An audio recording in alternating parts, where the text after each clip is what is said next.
समाज का काम है आपको बर्बाद करना और भटकाना। अगर आपका कोई शुभचिंतक है तो वो है माँ बाप।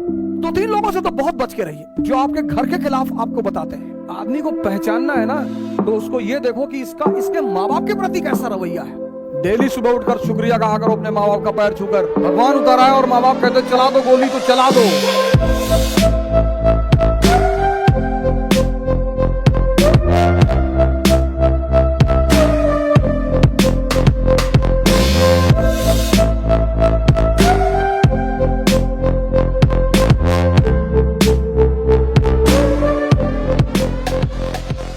समाज का काम है आपको बर्बाद करना और भटकाना।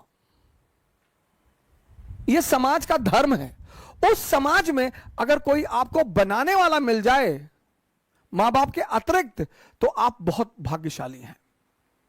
इस दुनिया में अगर आपका कोई शुभचिंतक है तो वो है मां बाप। सबके साथ। लेकिन होता क्या है, वो कठोर होते हैं हमारे प्रति।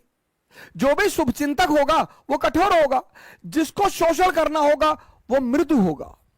जैसे पड़ोस की आंटी, उनको कोई काम है, और बेटा बबलू कैसे हो बेटा, दिखाई नहीं पड़े, बेटा हमारा आटा लिया देते चक्की से, लो। अब मां इस तरह से नहीं बोलेगी, मां कहेगी बदतमीज कहां मरा हुआ था। तो अब हम ह्यूमन नेचर है हमारा, तो हमें मां बाप बड़े बुरे लगते हैं। लेकिन सूत्र यही है सर, जो भी आपके प्रति कठोर है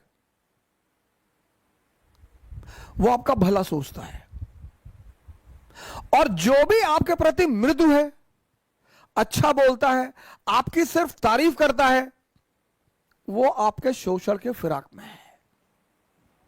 किसी की कोई जनरेशन, लोग कहते ना अरे भैया कमा लिए 7 पुस्त खाएगी। हमने तो ना देखा किसी की 7 पुस्तें खाते हुए। हमने तो उन मां बापों को खुशी देखा है जिनके बच्चे शाम को घर आते हैं, अपने मां बाप के साथ बैठते हैं, अपने मां बाप को घुमाने ले जाते हैं। हमारी श्रीमती जी के मामा है, तो अपने मां बाप को साथ में रखते हैं बैंगलोर। उनके मां बाप से ज्यादा धनी आदमी कौन है सर इस संसार में, जिसकी बुजुर्गियत में बच्चे मोहब्बत करें।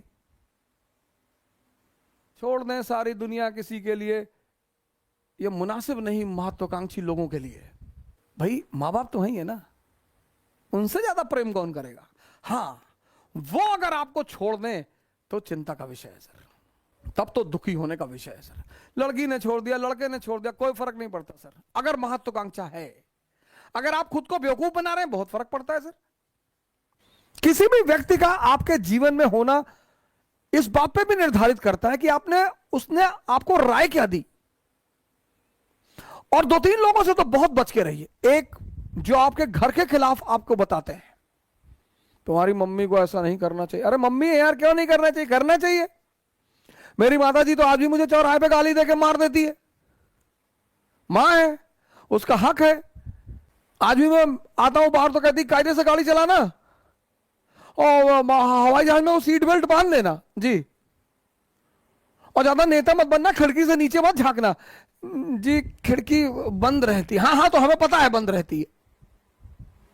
मां है सर। 7 महीना मैं रहा ऋषिकेश में सर, मेरा अटेम्प्ट खत्म हो गया, सबने मेरा साथ छोड़ दिया सर, सबने। मैं पैसे 1-1 रुपए के लिए मोहताज हो गया। मेरे एक मित्र हैं, 100 रुपए मांगने पे नहीं दिया उन्होंने सर। लेकिन मेरे पिताजी आते थे ऋषिकेश, मुझे पैसा दे देते। मैं उनसे कहता था मैं अब कुछ करूंगा नहीं, मैं पैसा कमाऊंगा, तुम्हारी बुढ़ापे की गारंटी बनूंगा, मैं कुछ नहीं करूंगा। तो बोले यार हम तुमसे कुछ कहते हैं, लेकिन जब तक मैं जिंदा हूं तब तक मैं आकर तुमको पैसा देता रहूंगा। और सर 7 महीने आते रहे वो ऋषिकेश, और मुझे पैसा देते रहे सर। और कभी कभी तो लोगों को भेजते थे मुझसे मिलने के लिए कि जाओ ऐसे कह देना घूमने आए थे, कुछ पैसा दे आना। ये होते हैं मां बाप। और आज मैं जहां भी हूं, सबसे अहम भूमिका उनकी है सर। श्री माता प्रसाद ओझा पोस्ट ऑफिस में पोस्ट मास्टर रहे, पोस्ट मास्टर से रिटायर हुए वो। और मैं जहां भी हूं सर, जहां भी, वो उन्हीं की देन है। मतलब पहली जो नींव रखी है वो उन्होंने ही रखी है। हमारा प्रिंसिपल परेशान रहता था कि यार तुम्हारा बाप तुमको कुछ कहता ही नहीं, कहते ही नहीं थे सर। प्रिंसिपल के सामने डांट देते थे, जैसे अगर कोई बात होती थी बुलाते थे प्रिंसिपल तो उनके सामने डांट देते थे, बदतमीजी करते हो स्कूल में, नालायक कहेंगे, भागो यहाँ से। फिर कहते थे लड़का है साहब, फिर बाहर निकल के हमसे कहते थे कि पागल है तुम्हारा प्रिंसिपल। तो एक बार क्या हुआ कि फादर प्रिंसिपल ने कहा कि यार इसके बाप को इतनी हम शिकायत करते हैं, ये सुधरता ही नहीं। तो लोगों ने कहा सर आप गलत आदमी को शिकायत करते हो, आप इसकी माँ को बुलाओ सर। तो उन्होंने हमारी माँ को बुलाया, माता जी ने ऑफिस में ही मारना शुरू कर दिया। तो प्रिंसिपल को लगा कि हाँ हाँ यार पहले हम गलत आदमी को बुला रहे थे। वो माँ बाप तो कभी गलत नहीं होते, और जो माँ बाप की बात नहीं मानते वो शैतान है, शैतान। लेकिन हाँ कभी कभी ऐसा होता है कि माँ बाप हमें समझ नहीं पाते, तो लड़ने की क्या जरूरत है सर? माँ बाप से नहीं लड़ा जा सकता सर, कभी नहीं लड़ा जा सकता। माँ बाप से तो कभी लड़ा ही नहीं जा सकता सर, कभी नहीं। कुछ भी हो जाए, भगवान उतर आए और माँ बाप कहते चला दो गोली तो चला दो, फिर इफ एंड बट की जरूरत ही नहीं। यह स्थिति है माँ बाप की।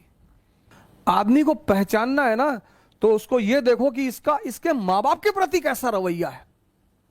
अगर वो अपने माँ बाप को भगवान मानता है तो आपके प्रति ईमानदार रहेगा सर, हमेशा। हाँ लेकिन कभी कभी ऐसा भी होता है, यह भी मैं मानता हूं कि कभी कभी माँ बाप भी हमको समझ नहीं पाते हैं, तो कोई बड़ी बात नहीं है सर, उसमें झगड़ा करने का, उनसे बगावत करने की कोई जरूरत नहीं है। जो भी आपके ऊपर खर्चा करेगा वो उसकी कीमत वसूल करेगा, माँ बाप के अलावा। क्यों परेशान कर रहे हो माँ बाप को अपने? क्यों कर रहे हो परेशान? हमको बाइक दिला दो, हमको ये दिला दो, पढ़ा रहे हैं कम है? डेली सुबह उठकर शुक्रिया कहा करो अपने माँ बाप का पैर छूकर कि यार खिला रहे हो, यही बड़ी बात है। कोई दूसरा खिलाएगा चमड़ी उतार लेगा तुम्हारी।